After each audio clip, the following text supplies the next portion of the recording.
Kia ora, my name is Kaile Rufu Karawana. I'm a senior consultant with TRC Tourism.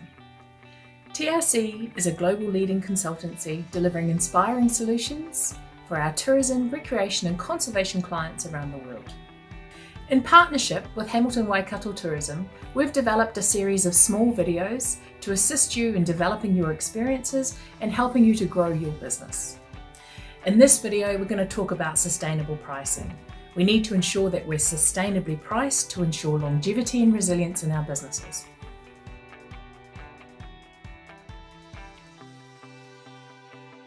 I think probably the largest challenge we have as tourism operators is ensuring that we're pricing sustainably, not just so that we are meeting the market demands of what they would pay for our experiences, but to make sure that we're covering all our costs.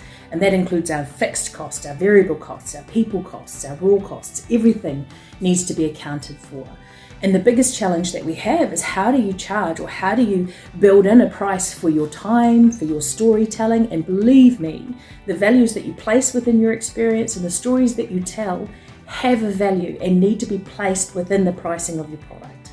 It's a real challenge to do that, but if you go through a process of understanding everything that you do within your business and taking account how much petrol, how long you're traveling for, how long it's taken you to actually develop the experience itself, build in some administration time, all of those things need to be accounted for, then you've got a chance of being sustainable with your pricing. Okay, so it's about understanding the value of your business and holding the line when it comes to those discussions. When people ring up and go, oh, really want to come out stargazing with you, but I'm not really happy to pay $155 for the pleasure, so can we have a conversation?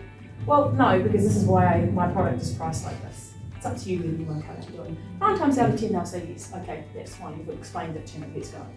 There'll be one person who goes, I'm still not happy. Okay, kia ora. Taka pause the next one. Good luck getting there. Okay? So you've got to have those conversations. You've got to be full and frank about those. But the reason I can do that is because, again, I know what my value proposition is and I'm very staunch about holding that. So, I know what our values are, not going to drop it, not prepared to. But what I want to know is, where does my waterline sit? What's my break even? So the best thing you can do is sit there, and unfortunately there's no fantastic app that you can get to, sorry Abby, there's no option for you to sit there because every business is different. Mm-hmm. Every element that we pull into our experiences and what we deliver is completely different. The costs that we have for every tour is completely different. But we spent days working out how much each costing element within our tours was going to cost us to deliver across all of our tours. Then we looked at what our break even would be to one tour a month. Oh my God, what would that look like?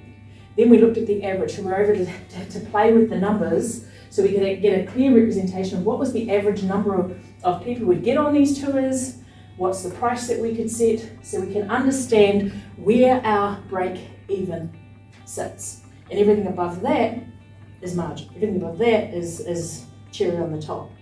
Everything that sits below here, you cannot move that price margin. When you drop your prices, or someone here comes to you with a deal, and they want you to, give them a special price, no, because if I drop my waterline, that's costing me money. There's no secret formula. That's one thing no one ever tells you when you start out with a tourism business. There's no formula that you can plug everything in and it's going to tell you how to effectively price your product.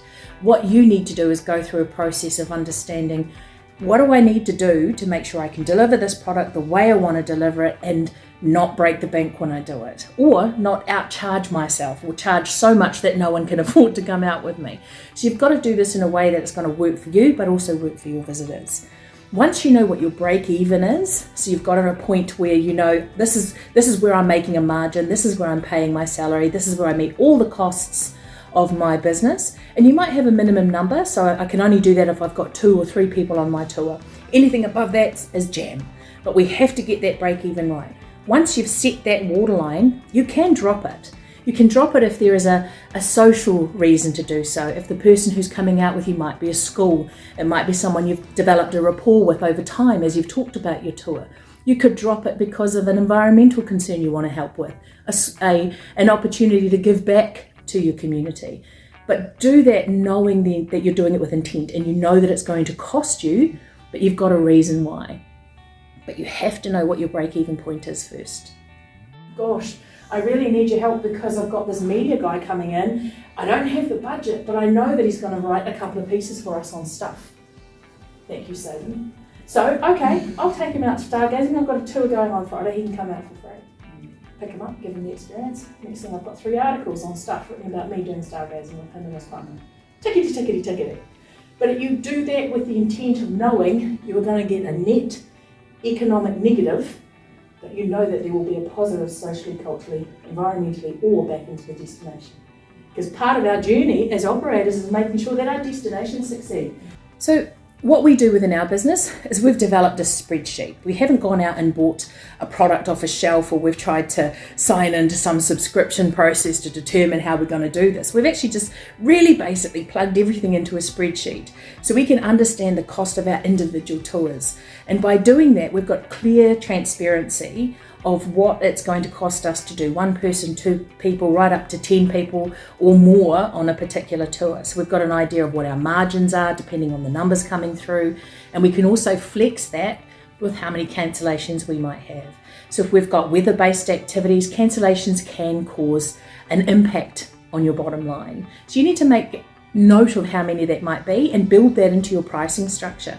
You also need to understand if other external factors might be involved. How do I make sure my pricing is resilient? So it can be a challenge, but something as basic as a spreadsheet will absolutely help you to be more resilient in the future. So with our business, I'm 100% sure where my waterline is. Sounds terrible. But I will not drop it. Well, anyway, because, well, without knowing why. And everything up here, that's all positive. That's the stuff you want to see. You want to be above the waterline every time you run into it.